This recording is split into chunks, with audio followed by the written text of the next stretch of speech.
Kana mindarin waith I geisio prannwr byd.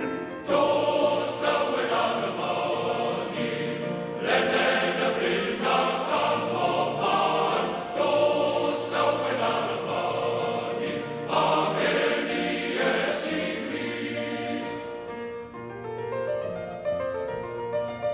Pan geisiais in ail Iesu, ddau caesiais nos a dydd, fanais am ei gamorth, arweiniodd fi yn rhydd.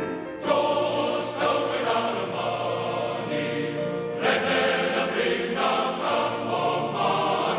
Dos dywed ar y mynydd, amen I Iesu Grist. Fe'n gwnaeth anwylio'r caso